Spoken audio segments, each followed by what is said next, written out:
we have a look at the inside of Dragon this morning. This coming from over the shoulder of Commander Steve Bowen and pilot Woody Hoburg, looking at the crew displays inside the Dragon spacecraft. Dragon is an autonomous spacecraft and can fly on its own, and these crew members will be able to monitor its flight and can take control of the spacecraft if needed. Again, we are sending home 4 crew members today, the Crew-6 mission. The mission was commanded by NASA astronaut Steve Bowen.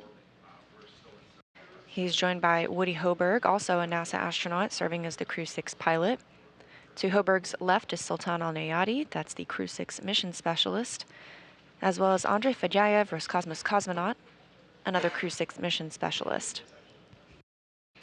And this crew launched on March 2nd, earlier this year, arriving at the orbiting laboratory on March 3rd. They are wrapping up their mission today, scheduled for undocking at approximately 6:05 a.m. Central Time. Currently, we're standing by for hatch closure aboard Dragon. Confirmation from our crew members aboard Endeavour. The Dragon hatch itself is closed, that coming at 4:19 a.m. Central Time. As you can see, all 4 crew members continue to get suited up. And again, that Dragon hatch closed at 4:19 a.m. Central.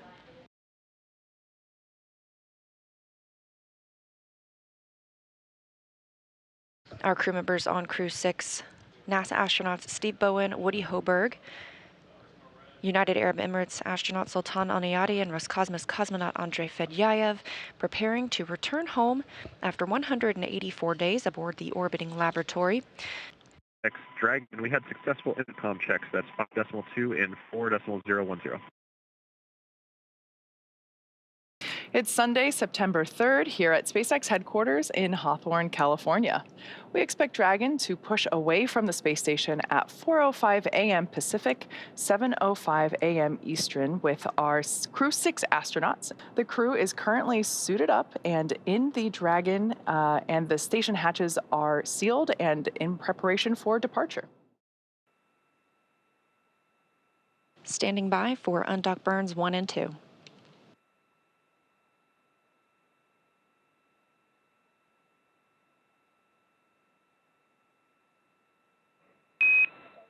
All hooks open and nominal.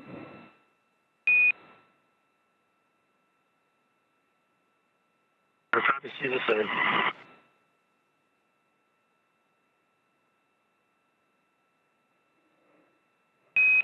And Dragon separation is confirmed.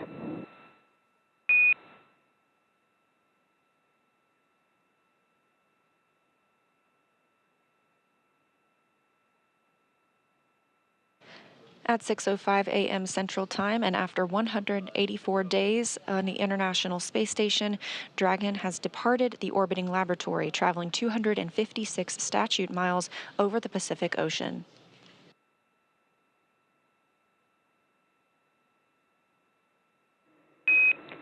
Depart burn 0 complete.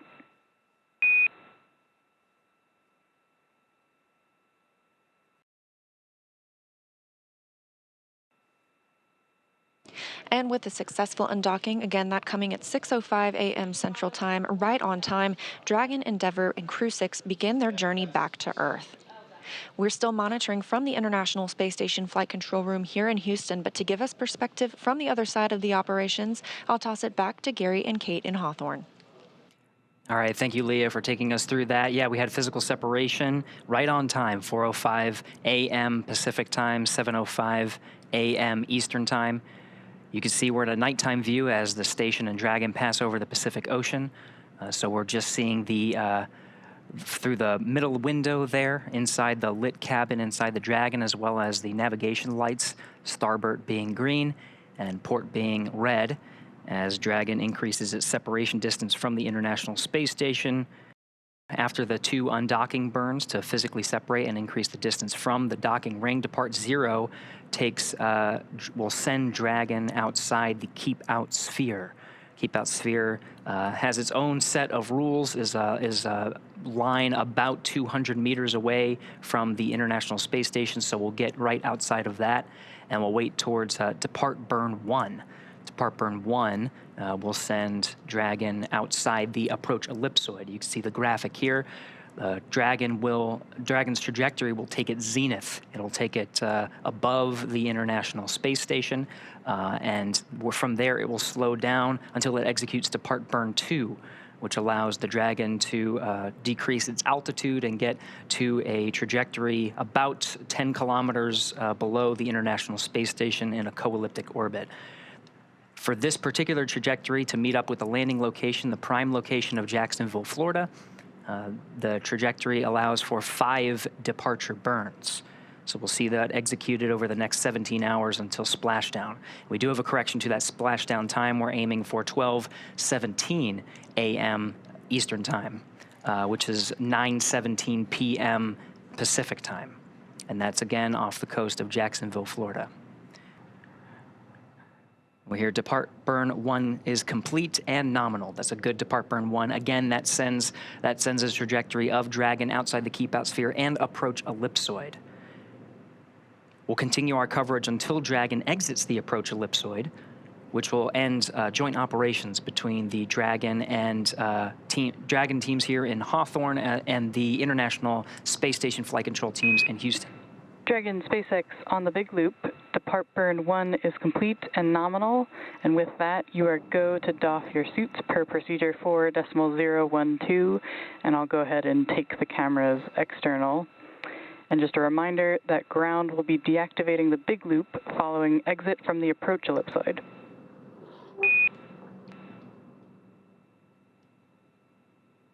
Copies moving into suit doffing, spacing for the cameras, and thank you, ISS.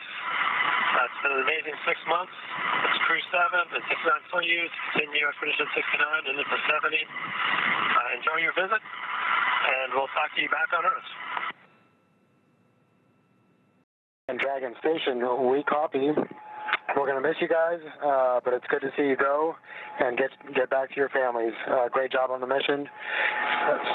Godspeed, and we'll see you splashing down safely here in about 17 hours. Great job.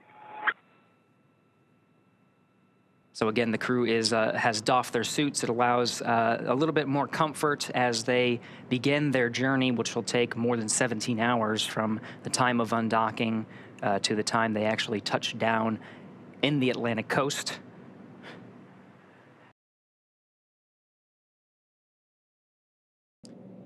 Getting some views from inside the cabin now. This is fantastic. So we get these views when we pass over some of the ground stations here on Earth that provide the video straight from the Dragon capsule. So on the far left there is Andrey Fedyaev, and in the seat next to him, to his right is the commander, Steve Bowen. To his right is the pilot, Woody Hoburg. And then on the far side of the capsule from this view that you're seeing is Emirati astronaut Sultan Alneyadi. You can see they're in their launch and re-entry suits, and they entered that even before our coverage started and performed a successful leak check. So really, they're just waiting for these next series of events, including the claw separation, trunk separation, and the deorbit burn. Yeah, you can just see, I love this view because you can notice the previous missions that this Dragon supported in the form of the mission patch stickers that are located there just over Andrey Fedyaev's shoulder, kind of like right above Woody's head from this particular view.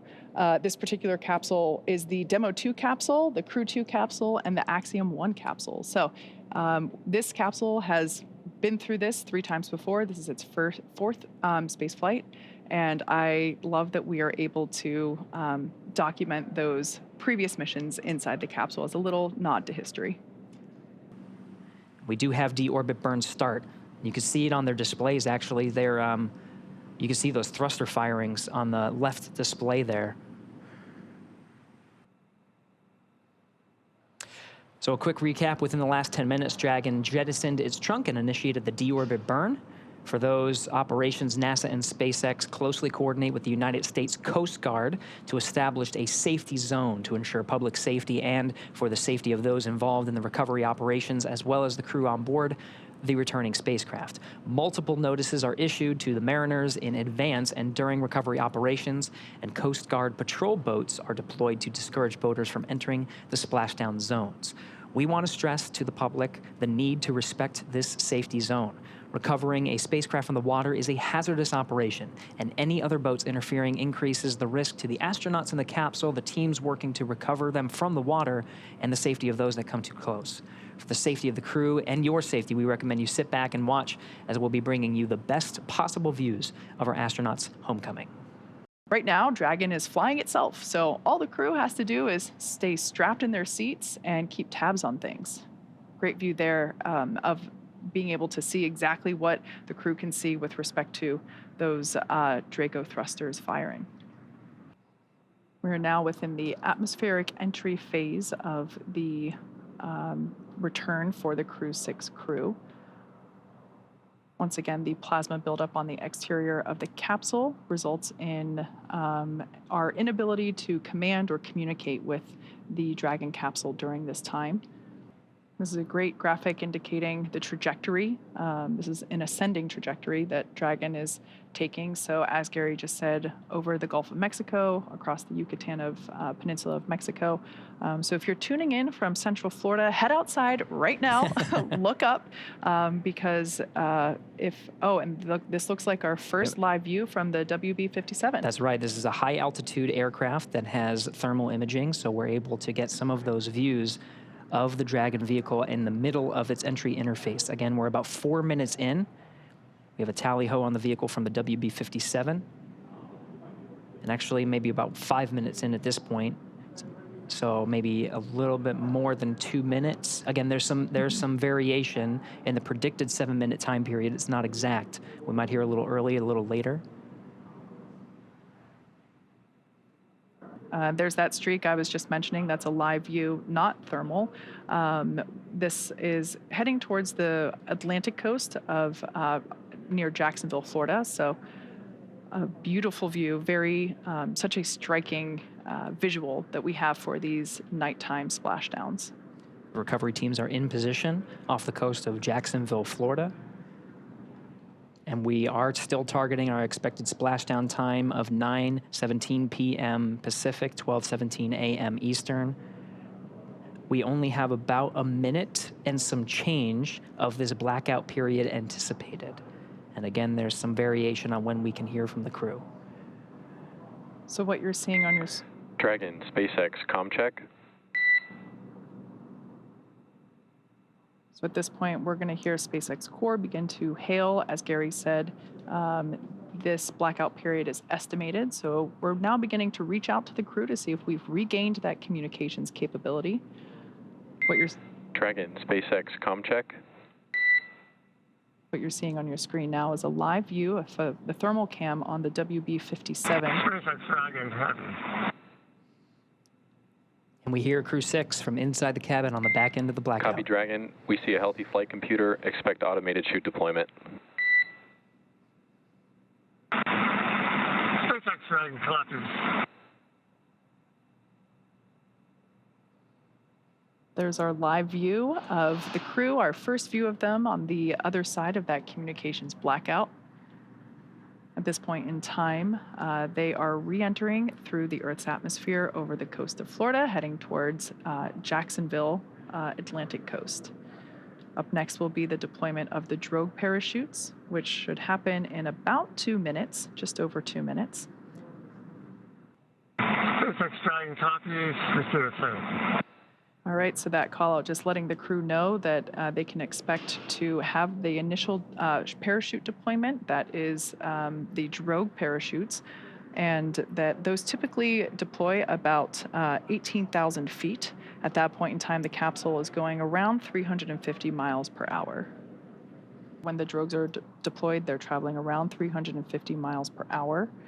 At the time that the main parachutes are deployed, just seconds later, they'll be going around 120 miles per hour.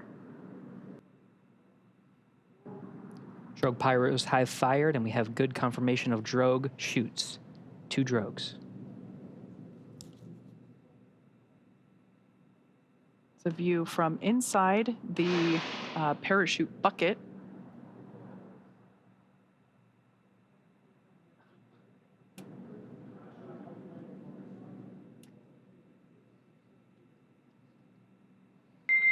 Dragon, nominal descent rate and recovery team reports a visual on 2 healthy drogues.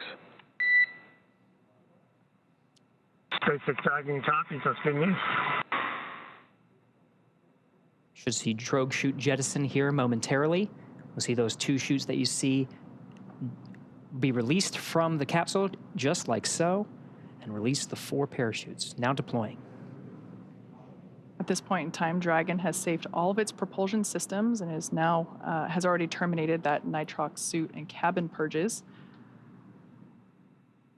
Those were helping to keep the crew cool during the reentry.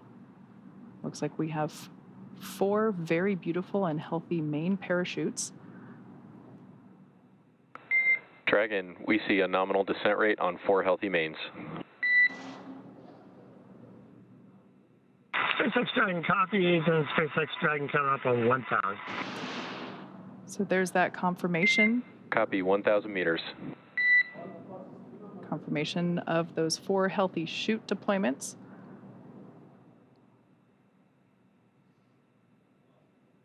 Now standing by for splashdown. At the point of splashdown, the capsule will be going about 15 or 16 miles per hour. Continuing to decelerate from a rate of from a speed of about 120 miles per hour. 800. So we will now begin. Copy, 800. To hear Commander Steve Bowen call out the altitude as they approach the water surface. That is again in meters. Landing in water is simpler and provides more margin against unlikely parachute issues.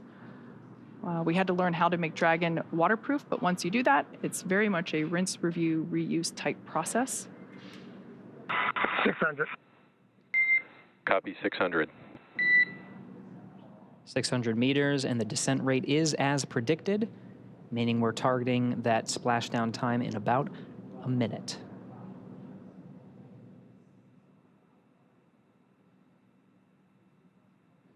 Live view of Dragon Endeavour with the Crew-6 team members on board, being held up by 4 beautiful main parachutes. Dragon, we see 400.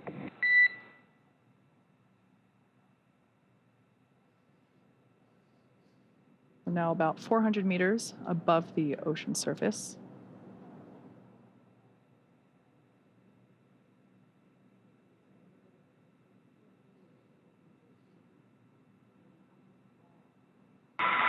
SpaceX Dragon 200 braced for splashdown. Copy, braced for splashdown.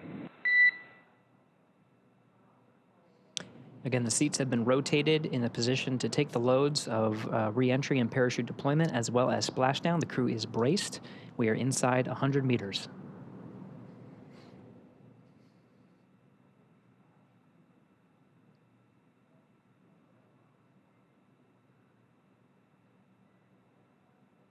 Dragon Endeavour continuing its slow descent. There we can see splashdown on screen. Those parachutes are then cut and released.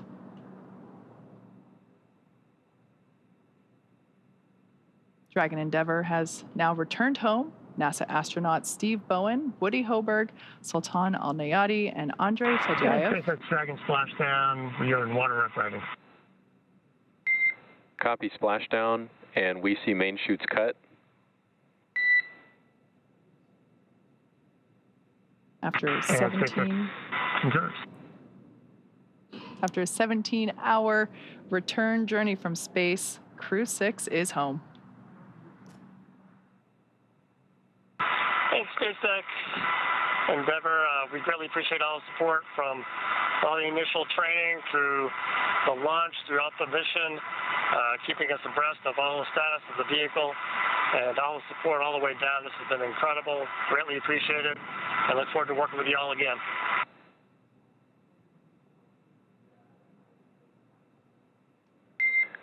Copy all, and you've got a room full of happy people here. We've got some systems to verify safe before we give the boats a go to approach. I'll be back with you on that topic in a minute. SpaceX Dragon copies. We'll just enjoy the wallowing here. It might be soothing, so maybe I'll be napping soon. We do have a Public Affairs Officer on Recovery Vessel Megan, Courtney Beasley, who is standing by and watching the operations unfold and providing some coverage from there. Courtney, can you hear us? Gary, I have you loud and clear. How do you hear me? Loud and clear. Courtney, we were very jealous, and we were talking a lot, Kate and I, about the views of Dragon's re-entry through the atmosphere and the plasma trail and the landing, of course, in the Atlantic Ocean. I can't imagine a person who had a better view than you. From your perspective on Recovery Vessel Megan, how was that landing? Gary, it was absolutely beautiful. We were about 1.5 nautical miles away from the landing zone, and we had a great view from the front of the ship. We were actually able to track the spacecraft starting when it broke the horizon. We heard the sonic boom loud and clear and tracked the spacecraft all the way down through splashdown. SpaceX, There's something hypergol beautiful sweeps about a and nighttime unfired ordnance splashdown. checks nominal. The only thing lighting the Rigging sky is up in tonight progress, was the moon, the and it's stars, approximately and Crew-6 25 minutes returning until back home capsule to Earth. lift. We did just hear a call out indicating that the sniff checks were successful, so the close approach team now has the green light to begin climbing on board the Dragon capsule, so we should see the recovery continue along. But I want to hear more from Courtney with her bird's eye, or with her live action view. That's right. Yeah. Back to you, Courtney. We just wanted to pause for some of those communications with the crew and just follow along on the action here. But really want to understand what it's like there. You got some beautiful views. We are seeing, some of the seas. I think that we're tracking about. We're tracking sea states and wind, and we were talking about weather quite a bit leading up to today's landing. From your perspective, how is the weather out there?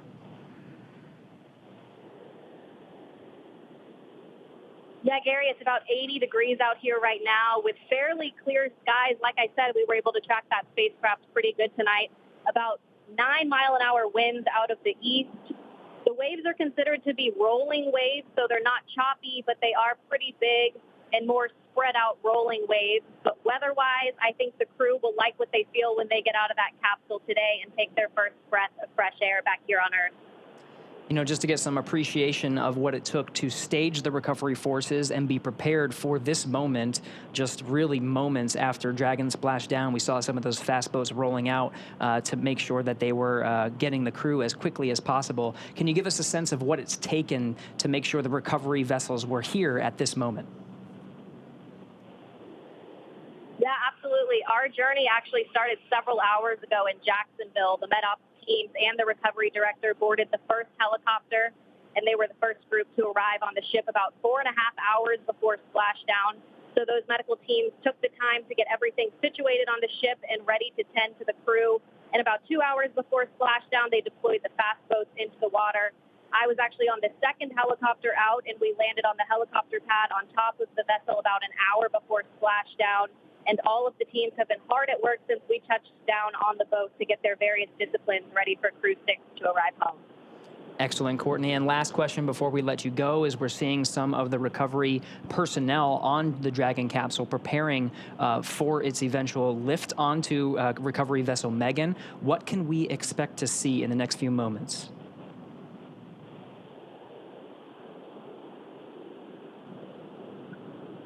Yeah, Gary, so once the crew is out Copy. We of also the have you 5 by capsule, 5. they'll be Boats are working transferred on you over to the and med rigging bay, up the where the vehicle. crew will I'll get back them to you checked out closer by to their capsule medical lift. teams, and we'll have the opportunity to take those spacesuits off and get comfortable back here on Earth. And then, of course, they'll run through those medical checks. They'll get back on the helicopter and head back to the airport where they'll board their planes back to Houston to begin their post-flight period. You're probably getting a better view than I am right now, so I'll let you walk through that. But back here on the ship, once the crew is off, they're not the only ones returning from space today. we'll actually stay here a little longer with the cargo team since there was International Space Station cargo returned on this flight. So once we get back to the airport, the cargo teams will begin doing cargo processing, taking photos of all of the articles that were included in the cargo, and they will pack all of that into box trucks that will take them back to various NASA centers. But Gary, an overall beautiful splashdown tonight, and I hope it was the same for you back in Hawthorne. Absolutely, Courtney. We've been getting some fantastic views. Thank you so much for that report. That was Courtney Beasley out on the recovery ship, providing live coverage from the landing site just off the coast of Jacksonville. We're back in the action now, seeing some of the views from the recovery vessel and the recovery operations team, including helicopters, fast boats, jet skis, and of course, we're getting views from some of the ships that are standing by waiting to actually pull Dragon out of the water. So at this point in time, the Dragon capsule has safed all of its systems. Mission Control did a systems check to make sure that that was true and accurate. They gave the fast approach teams the green light to approach and begin the rigging process, which is what we are now seeing underway. Additionally, they have recovered the parachutes from the water. So those were, we were able to see those being dragged onto a boat. And what we have now is there's one individual that we see kind of like a spider monkey crawling all around the capsule and attaching the necessary rigging, the straps. These are what will help to stabilize and lift the Dragon capsule out of the water and onto the recovery vessel. For tonight's operations, we are using our Atlantic Coast recovery vessel, Megan, and we, in hopefully in probably like 30-ish minutes from now, it kind of varies depending on the sea states, which, as we can see, a little bit more waves than some other missions, but still well within the limits for recovery, really probably unfazing to the individuals that are out here doing the work as they train extensively for these operations, whether it's daytime or nighttime. That is the actual, the Dragon's nest that we will be lifting the Dragon capsule onto. The lifting mechanism, it's kind of hard to tell right now, but that almost house-like structure over the end of the aft end of the boat will actuate downward, and then the straps will be used to lift the Dragon capsule, and then the whole thing will actuate back into the orientation that we see it here to help secure, or to place it and to secure the Dragon capsule in that nest. Dragon now in the air, the hydraulic lift being activated, and will be utilized to center Dragon on the nest there at the aft end of the vessel. I love this view because you can see the state of the heat shield. It did such incredible work during atmospheric reentry.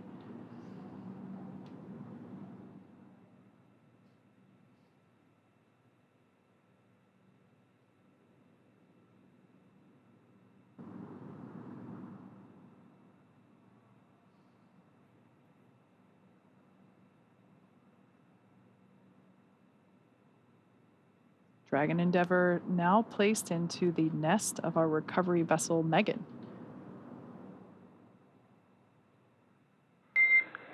Dragon, I'm noticing the cabin lights are off. I'm wondering if you had them off specifically for re-entry. SpaceX Dragon, we did, and you turned them on us. We were enjoying the nice calm lighting. Wait, you turn the back off again. Good. We're enjoying the lighting. We have to see what's going on outside this way. No worries on the lighting.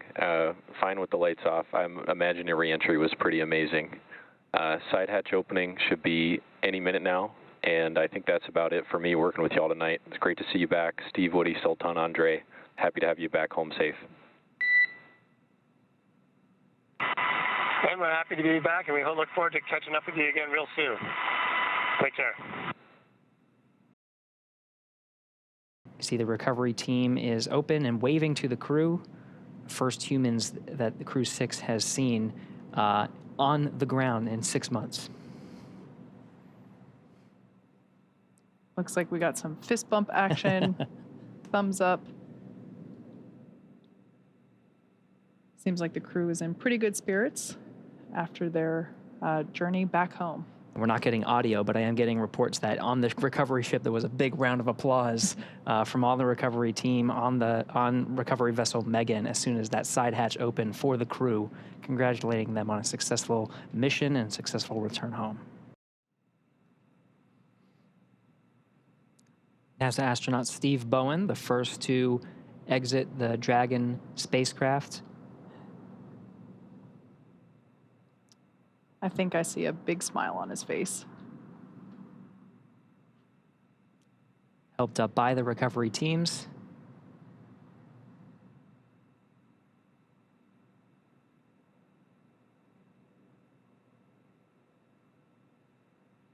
Now being seated in a rolling chair to help move him back to the medical bay, where he will get a quick checkout with the flight surgeon.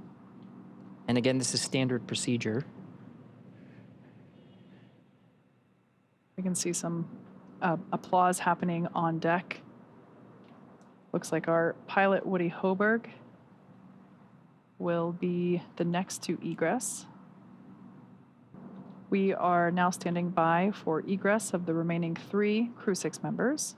We can now see Woody Hoburg making his way, pilot of Crew-6, making his way down the slide.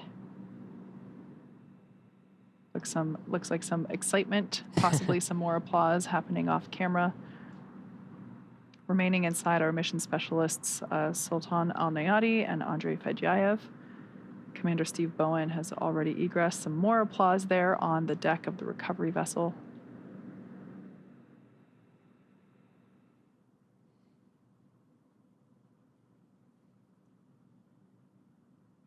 There's Roscosmos cosmonaut Andrey Fedyaev being assisted by the recovery teams onto the rolling chair. He'll also be positioned over to the medical facilities. Last remaining crew member inside Dragon Endeavour now is Emirati astronaut Sultan Alneyadi, completing 186 days in space. Got some happy waves there from Andrey. More applause. So once again, nominal operations are to assist all crew members to the medical bay. The return to gravity can be pretty jarring on the human body, so we slide them down a little Dragon fun slide, assist them into the wheeled chair, and roll them over to the medical bay. And just like that, the 4th crew member, 1 hour exactly on the nose since splashdown, has now egressed from Dragon Endeavour. Looks like smiles and waves and applause all around. All right. All 4 crew members have egressed Dragon successfully. So now that Steve, Woody, Sultan, and Andrey are safely back home on Earth and getting checked out by the NASA medical teams and, of course, the international teams, we're going to wrap up our live coverage of their return. This all kicked off on March 2nd, 2023 from historic Launch Pad 39A at the Kennedy Space Center in Florida. After a successful liftoff and separation from Falcon 9, Steve, Woody, Sultan, and Andrey made a 25-hour flight on board Dragon to the International Space Station. Since arriving at the station, they spent nearly 6 months as members of Expedition 68 and 69, executing science experiments, spacewalks, and repairs while aboard the orbiting laboratory. Actually, more than 6 months. That's right. And their journey home began about 18 hours ago on September 3rd when they closed the hatch to Dragon and undocked from the space station at 4:05 p.m. Pacific time. Then, after 5 successful departure burns and a phasing burn to line up their orbit, Steve, Woody, Sultan, and Andrey rested for a few hours before waking up to prepare for re-entry this morning. We jettisoned Dragon's trunk and performed our final on-orbit maneuver, the 16-minute-long deorbit burn, at 8:24 p.m. Pacific time, 3:24 GMT, and that is what put Dragon on its path home to Earth. The spacecraft re-entered the Earth's atmosphere and slowed its descent with successful deployments of 2 drogue parachutes, followed by 4 main parachutes, and with final splashdown occurring off the coast of Florida near Jacksonville at 9:17 p.m. Pacific time, 4:17 GMT. Following that successful splashdown, we saw the SpaceX recovery experts move in really quickly and prepare Dragon Endeavour for its lift onto the recovery vessel. And just almost exactly an hour following splashdown, we saw Steve, Woody, Sultan, and Andrey make their way out of Dragon and into the recovery ship's medical facilities, safe and sound. So after the medical facilities and medical checks, they'll catch a helicopter flight back to shore where they'll transfer to the aircraft that will take them home. Steve, Woody, Sultan, and Andrey will take a NASA plane for the short flight back to Houston, and later Andrey will fly back to Russia and Sultan to the UAE. They'll be reunited with families to bring an end to the mission. It's been an honor and a privilege to share their journey with all of you as we continue in this new era of human spaceflight.